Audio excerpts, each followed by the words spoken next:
I please welcome Sir Martin Sorrell, Chairman of S4 Capital and founder of WPP. He is going to be in conversation with Mr. Madhukar Kamath. He is the Chairman Emeritus of DDB Mudra Group. Mr. Kamath, if you could please come up on stage.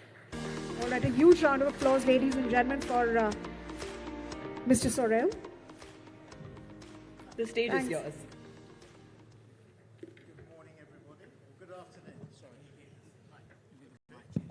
Good morning and good afternoon.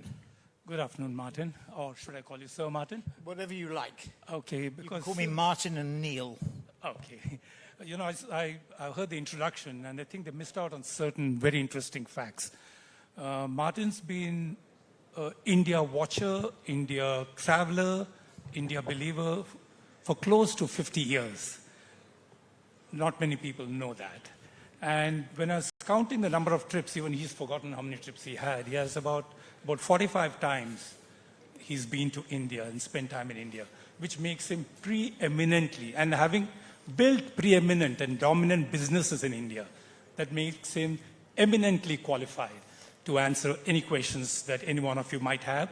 But today I'm going to hog the show. I'll have a few questions for him. We have just 15 minutes. So, Martin? Flattering but inaccurate. You should be in advertising. Martin, over the last 1 week, ever since you spoke in Bombay, people have been talking about the K-shaped growth in the media economy and the Oppenheimer effect. Okay, so in quick 2 to 3 minutes, can you highlight to this audience what the K-shaped... I don't do quick answers, but let me try. So the market is $1.2 trillion this year. 900 billion is in digital and 300 billion is in traditional. The 900 billion is going up by about 15 to 20% a year. It's accelerated. You look at the latest Google, Meta, Amazon results, they're going up quickly, going up 15, 20%. Last year was 10 to 15%. And it's worth going through the numbers so everybody understands, because in the introduction, they referred to media fragmentation, and I think it's going the other way. It's media concentration. Google this year will be 300 billion in terms of ad revenues. Meta will be 200 billion. Amazon will be about 70 billion, going to 100 billion. People used to laugh when I used to say Amazon will get to 100 billion, and it's well on the way. And TikTok, outside mainland China, probably around 60 billion. You add that little lot up, it's more than 600 billion out of the 1.2 total market, or out of the 900 billion, so over 2/3 is in 4 platforms. And if you added in Alibaba and Tencent, that's the game. You then drop down to Microsoft at 19 billion, Apple at 11, Snap at 6, Pinterest at 4, Twitter used to be 5, under Elon, X has gone to about 2.5, 3 billion. The point is there's enormous concentration. Those companies are also spending this year $600 billion, so that's more than $10 billion a week. Google on its own is $185 billion on data and AI, or AI data, infrastructure, energy. So huge concentration. This dominance is likely to continue. On the traditional side, the 300 billion, that's going backwards. The fight between Netflix and Paramount and for WBD, Warner Brothers Discovery, is an element of that. Traditional free-to-air TV is flat or down. If you have live sport, you go down about 0 to 5% a year in terms of ad revenues. If you don't have live sport, you go down by 10 or 15. So that's the one area, that's the real K-shape. The Oppenheimer moment is in relation to AI. The ability of governments to regulate AI, in my view, is gone. That's the Oppenheimer moment. The Oppenheimer moment being when we could regulate or control nuclear weapons. That's gone. These platforms that I referred to are really nation states. The head of MI6, a newly appointed, only speaks one time of year. It's now a woman, and in her first and only speech this year or last year, she referred to Tim Cook being president of a country. we've been saying this for 3 or 4 years, Alphabet is over 4 trillion. NVIDIA, I think, crossed 5 trillion briefly, over 4 trillion. $4 trillion is not as big as India if you conflate or equate market cap to GDP, but they are countries. If Elon Musk gets his way and gets Tesla to $10 trillion of market cap in order to trigger $1 trillion of compensation, which I think he will do by one way or another, that, if everybody else stood still, Tesla would become the 3rd largest country in the world. US at 28 trillion, China at 18. India is around 5.5. So the Oppenheimer moment really referred to the fact, or the lack of it, that governments, regulators will always be on the back foot, always been trying to catch up. There is no way that the regulators can regulate these companies. The other thing to mention is this. For nation states to succeed, they have to do a number of things, but 2 things they have to do. They have to have strong military power, and they have to have strong tech power. And governments understand that. Just to give you one example. When Jack Ma got into trouble with the Chinese government on the flotation of Ant Financial, and he got in trouble with the regulator, you may remember that the Chinese indicated they were going to split up Alibaba up, I think, into 8 parts. It has not happened. Why has it not happened? It really signals, and you see this in Ukraine with Starlink and Tesla and Musk. You see it with Google. You see it with Microsoft in the Ukraine conflict as well. Big tech is essential for nation strength. So, as we look forward to India being one of the 3rd largest economies in the world by 2050, which I have no doubt it will be, and as the Global South, the next 11 and the BRICS 11 become economically even more important than they are today, and something the Americans don't understand, I think, and don't accept, but we will see that technological strength is absolutely critical for nation power. Oh, wonderful. Thank you, Martin. Now, let's quickly move into India. India is often seen as an outlier in terms of growth rates, particularly compared to the sluggish global economy. How do you believe the development of the K-shaped platforms will matter in India, particularly because we have global brands, Indian brands, you have legacy brands, you have digitally created brands, and you have various practices that happen here. Well, look, you referred to my age, and how many years I've been coming to India since the mid-1980s. And look, the world is a very different place. When in 1983, there was a famous, that age, if not over, has certainly been constricted or lessened. There are 3 big geopolitical conflicts that I think are intractable and will continue for a long period of time. US-China will be in conflict. Maybe in the short term there'll be some rapprochement when Trump meets Xi in a few weeks' time, but that will be a temporary palliative. I think, as an American ambassador said to us, as a delegation I was on, the relationship between China and America is structurally competitive. So that's one thing. Russia and Putin, very difficult to define his motives, but probably wants to recreate the Russian Empire of Peter the Great in one way or another. He will not stop with Ukraine, in my view. Thirdly, Iran poses, again, I think we're going to see maybe there are developments in the coming days, but it's an intractable problem. In that world, the world has become far more fragmented. Global companies in this room, regional companies, national companies, have to look at geographical development much more carefully than they've ever done before. North and South America, the Middle East, and APAC are the growth regions. Europe is under the gun. Africa is too volatile. You have to look on a micro rather than a macro basis. In that world, APAC becomes one of the centers.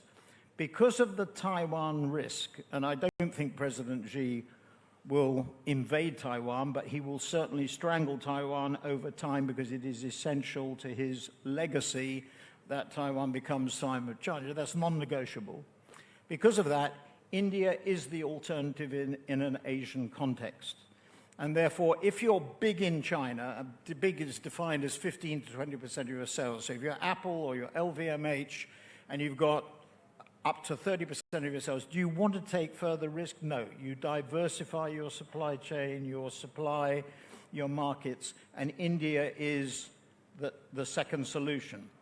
It's been referred to as before in the World Bank statistics. India was the fastest growing country last year. It will be the fastest growing country this year. It will be the fastest growing country next year.